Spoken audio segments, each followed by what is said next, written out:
係一個普通嘅一日，東林、顯兒同埋海嘉，佢哋一直喺度睇住自己嘅 iPhone， 為咗增加多啲 like。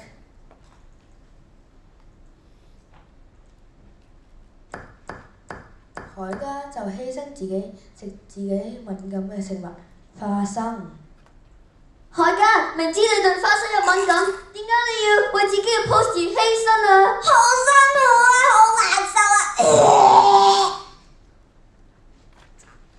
啊！唔好再食啦，快啲停止錄影啊！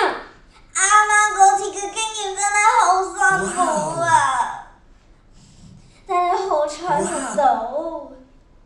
你竟然為咗 add 多啲 like 而犧牲，好偉大啊！哇！我而家玩緊 YouTube 啊！嚇？點解我咁多 dislike 嘅？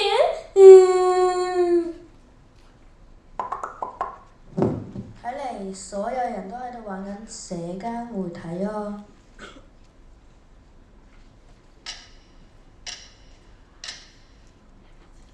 我係特朗普，美國嘅總統。我已經刪晒所有嘅社交媒體。如果特朗普竟然識得講中文㗎，咁神奇嘅，唔通係天才？係啊。哇！唔係，總之我已經刪晒所有嘅社交媒體。如果你哋想救翻社交媒體，咁就要我哋要快啲救社交媒體啊！又俾我。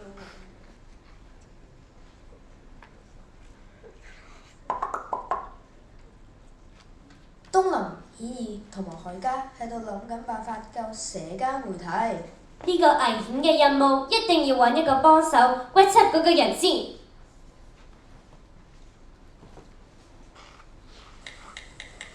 哎呀，唔記得咗，原來係冇社交媒體㗎。咁我哋應該點算啊？等先聽我講嘢。如果你哋想救社交媒體，咁就要完成一個任務，就係挑戰自己一日唔用社交媒體。你哋要咁樣做，我先將社交媒體還返俾你哋。嚇！冇社交媒體，我哋係生存唔到㗎。耐唔耐之後，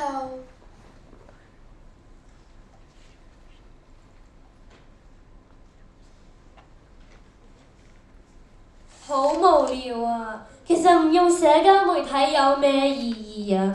其實嗰個係唔係特朗普嚟㗎？我知道，我哋睇一陣 YouTube 啦。咦，係喎，我哋冇社交媒體喎。我以前真係知道啦。我哋與其喺度浪費時間，不如我哋出去互動一下啦。好啊！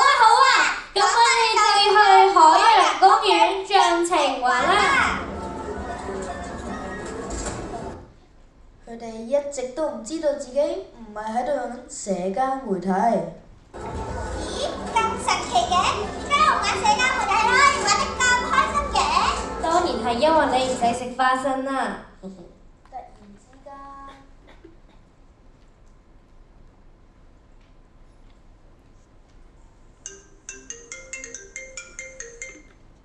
喂，我係東林。嚇！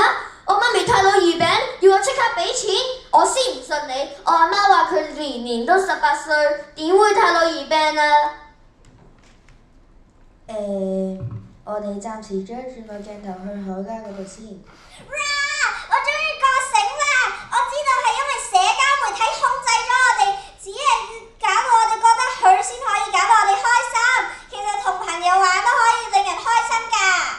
你終於最後明白偉大嘅真正意思呢？你哋做到啦，我可以將社交媒體還返俾你哋啦。其實你還都冇所謂啦，因為我哋大家都學到唔應該花太多時間 post Facebook 啊，我都學到唔應該再同廁所 selfie， 係應該同朋友玩先好玩㗎嘛。好似我哋啱啱咁樣，又玩咗過山車，仲玩咗碰碰車啊！我啱啱爭啲撞到東林飛咗去太空啊！咁多嘢你哋想唔想㗎？誒，哦，係時候去喺教訓同廁所 selfie 嘅小朋友啦。好啦，我哋就喺度拜拜啦。我唔記得讚啦，特朗普你啲中文好好啊！咦，其實點解特朗普講到完美嘅中文嘅？多謝。多謝大家。